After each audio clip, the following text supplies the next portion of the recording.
تو وہ ہو جاتا ہے، اور وہ اسے کتاب و حکمت اور تورات اور انجیل کا علم عطا کرے گا، اور عیسیٰ بنی اسرائیل کی طرف پیغمبر ہو کر جائیں گے اور کہیں گے کہ میں تمہارے پاس تمہارے پروردگار کی طرف سے نشانی لے کر آیا ہوں،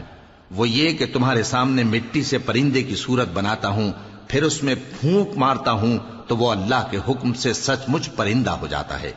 اور پیدائشی اندھے اور ابرص کو تندرست کر دیتا ہوں، اور اللہ کے حکم سے مردوں کو زندہ کر دیتا ہوں، اور جو کچھ تم کھا کر آتے ہو اور جو اپنے گھروں میں جمع کر رکھتے ہو سب تم کو بتا دیتا ہوں۔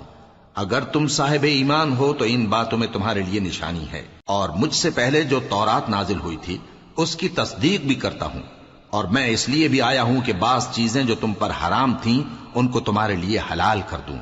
اور میں تو تمہارے پروردگار کی طرف سے نشانی لے کر آیا ہوں، تو اللہ سے ڈرو اور میرا کہا مانو۔ کچھ شک نہیں کہ اللہ ہی میرا اور تمہارا پروردگار ہے، تو اسی کی عبادت کرو،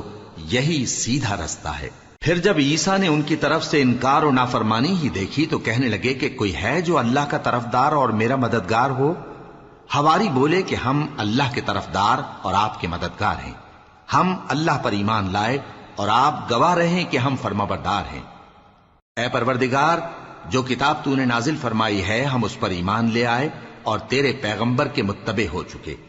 تو ہم کو ماننے والوں میں لکھ رکھ، اور وہ یعنی یہود قتل عیسیٰ کے بارے میں ایک چال چلے، اور اللہ نے بھی عیسیٰ کو بچانے کے لیے تدبیر کی، اور اللہ بہترین تدبیر کرنے والا ہے۔ اس وقت اللہ نے فرمایا کہ عیسیٰ، میں تمہاری دنیا میں رہنے کی مدت پوری کر کے تم کو اپنی طرف اٹھا لوں گا اور تمہیں کافروں کی صحبت سے پاک کر دوں گا، اور جو لوگ تمہاری پیروی کریں گے ان کو کافروں پر قیامت تک فائق و غالب رکھوں گا۔ پھر تم سب میرے پاس لوٹ کر آؤ گے تو جن باتوں میں تم اختلاف کرتے رہے اس دن تم میں ان کا فیصلہ کر دوں گا۔ اب جو کافر ہوئے ان کو دنیا اور آخرت دونوں میں سخت عذاب دوں گا، اور ان کا کوئی مددگار نہ ہوگا۔ اور جو لوگ ایمان لائے اور عمل نیک کرتے رہے ان کو اللہ پورا پورا صلہ دے گا، اور اللہ ظالموں کو دوست نہیں رکھتا۔ اے نبی، یہ ہم تم کو اللہ کی آیتیں اور حکمت بھری نصیحتیں پڑھ پڑھ کر سناتے ہیں۔ عیسیٰ کا حال اللہ کے نزدیک آدم کا سا ہے کہ اس نے پہلے مٹی سے ان کو بنایا، پھر فرمایا کہ باشعور انسان ہو جا، تو وہ ویسے ہی ہو گئے۔ یہ بات تمہارے پروردگار کی طرف سے حق ہے، تو تم ہرگز شک کرنے والوں میں نہ ہونا۔ پھر اگر یہ لوگ عیسیٰ کے بارے میں تم سے جھگڑا کریں اس کے بعد کہ تم کو حقیقت معلوم ہو ہی چکی ہے، تو ان سے کہنا کہ آؤ ہم اپنے بیٹوں اور بیٹیوں کو بلائیں، تم اپنے بیٹوں اور بیٹیوں کو بلاؤ، اور ہم خود بھی آئیں اور تم خود بھی آؤ، پھر دونوں فریق اللہ سے دعا و التجا کریں، اس طرح جھوٹوں پر اللہ کی لعنت بھیجیں۔ یہ تمام بیانات صحیح ہیں، اور اللہ کے سوا کوئی معبود نہیں، اور بے شک اللہ غالب ہے، صاحب حکمت ہے۔ بس اگر یہ لوگ پھر جائیں تو اللہ مفسدوں کو خوب جانتا ہے۔ کہہ دو کہ اے اہل کتاب، جو بات ہمارے اور تمہارے دونوں کے درمیان یکساں تسلیم کی گئی ہے اس کی طرف آؤ، وہ یہ کہ اللہ کے سوا ہم کسی کی عبادت نہ کریں اور اس کے ساتھ کسی چیز کو شریک نہ بنائیں، اور ہم میں کوئی کسی کو اللہ کے سوا اپنا کارساز نہ سمجھے۔ پھر اگر یہ لوگ اس بات کو نہ مانیں تو ان سے کہہ دو کہ تم گواہ رہو کہ ہم اللہ کے فرما بردار ہیں۔ اے اہل کتاب، تم ابراہیم کے بارے میں کیوں جھگڑتے ہو؟ حالانکہ تورات اور انجیل ان کے بعد اتری ہیں اور وہ پہلے ہو چکے، تو کیا تم عقل نہیں رکھتے؟ دیکھو، ایسی بات میں تو تم نے جھگڑا کیا ہی تھا جس کا تمہیں کچھ علم تھا بھی، مگر ایسی بات میں کیوں جھگڑتے ہو جس کا تم کو کچھ بھی علم نہیں، اور اللہ جانتا ہے اور تم نہیں جانتے۔ ابراہیم نہ تو یہودی تھے اور نہ عیسائی، بلکہ سب سے بے تعلق ہو کر ایک اللہ کے ہو رہے تھے،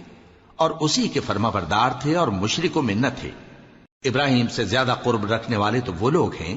جو ان کی پیروی کرتے رہے، اور یہ پیغمبر آخر الزماں صلی اللہ علیہ وآلہ وسلم اور وہ لوگ جو ایمان لائے ہیں، اور اللہ مومنوں کا کارساز ہے۔ اے اہل اسلام، بعض اہل کتاب اس بات کی خواہش رکھتے ہیں کہ کسی طرح تم کو گمراہ کر دیں، حالانکہ یہ تم کو کیا گمراہ کریں گے، اپنے آپ کو ہی گمراہ کر رہے ہیں اور نہیں جانتے۔ اے اہل کتاب، تم اللہ کی آیتوں سے کیوں انکار کرتے ہو اور تم تورات کو مانتے تو ہو؟ اے اہل کتاب، تم سچ کو جھوٹ کے ساتھ خلط ملط کیوں کرتے ہو اور حق کو کیوں چھپاتے ہو جبکہ تم جانتے بھی ہو؟ اور اہل کتاب کا ایک گروہ اپنے آدمیوں سے کہتا ہے کہ جو کتاب مومنوں پر نازل ہوئی ہے اس پر دن کے شروع میں تو ایمان لے آیا کرو اور اس کے آخر میں انکار کر دیا کرو، تاکہ وہ اسلام سے برگشتہ ہو جائیں اور اپنے دین کے پیروں کے سوا کسی اور کی بات کا یقین نہ کر لینا۔ اے پیغمبر کہہ دو کہ ہدایت تو اللہ ہی کی ہدایت ہے۔ وہ یہ بھی کہتے ہیں یہ بھی نہ ماننا کہ جو چیز تم کو ملی ہے ویسی کسی اور کو بھی مل سکتی ہے، ورنہ وہ تم پر تمہارے رب کے روبرو حجت قائم کر دیں گے۔ اے پیغمبر کہہ دو کہ بزرگی اللہ ہی کے ہاتھ میں ہے، وہ جسے چاہتا ہے دیتا ہے، اور اللہ کشائش والا ہے، علم والا ہے۔ وہ اپنی رحمت سے جس کو چاہتا ہے خاص کر لیتا ہے، اور اللہ بڑے